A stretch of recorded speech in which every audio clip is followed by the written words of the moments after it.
वहाँ पर EVM machine की सुरक्षा करने का काम कर रहे हैं।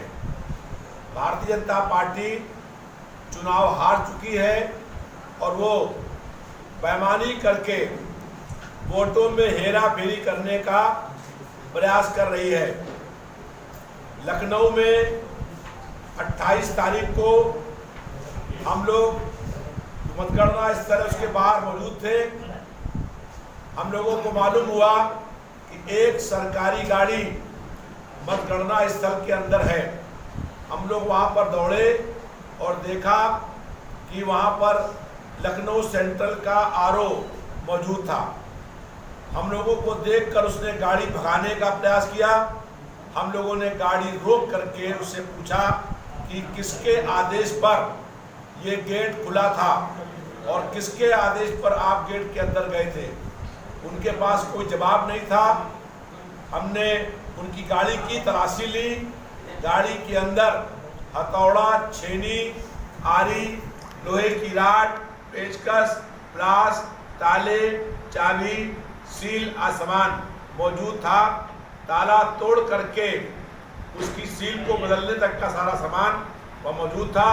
उस गाड़ी में 3-4 लोग और बैठे थे जो मौका पा करके वहां से भाग गए। उसके बाद हम लोगों ने शिकायत करी मुख्य चुनाव आयुक्त से, चुनाव अधिकारी उत्तर प्रदेश से।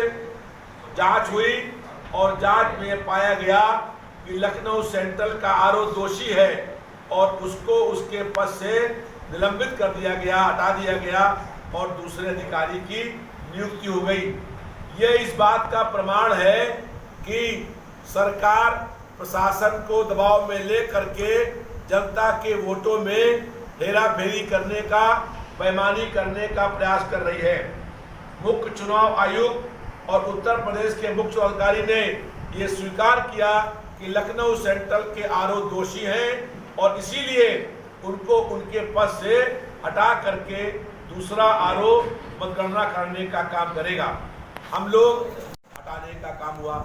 तो ईवीएम मशीन की बात नहीं है, बात है जहां पर स्ट्रांग रूम है उसकी सुरक्षा करने की। और वो किसके आदेश पर उस गाड़ी को ले करके वो आरओ वहां पहुंच गया, क्या किसके आदेश पर वो गेट खोला गया।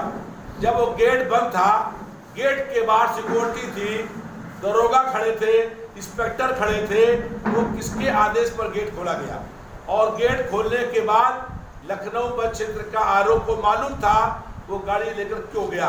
तो ये इस बात का प्रमाण है कि भारतीय जनता पार्टी बेईमानी करना चाहती है।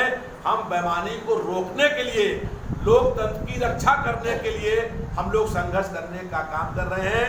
आज से 47 साल पहले ऐसे ही देश में आपातकाल लगा था और तत्कालीन सरकार ने भी ऐसे ही वोटों को लूटने का काम किया था। तब देश में आपातकाल लगा था। हम लोग 20 महीने लगातार आपातकाल में लोकतंत्र की रक्षा करने के लिए जेलों के अंदर बंद रहे थे। जो आपातकाल में हालात थी, ऐसे ही हालात इस समय भी हैं। उस समय भी तत्कालीन कांग्रेस पार्टी की सरकार ने पार्लियामेंट और विधानसभा का कार्यकाल 1 साल बढ़ा दिया था। और आज फिर से भारतीय जनता पार्टी ये चुनाव जो हो रहा है ये आखिरी चुनाव हो जाएगा अगर भारतीय जनता पार्टी जीत गई। भारतीय जनता पार्टी लोकतंत्र की हत्या करना चाहती है। हम लोग किसी भी कीमत में लोकतंत्र की रक्षा के लिए हर कुर्बानी और संघर्ष करने को तैयार हैं।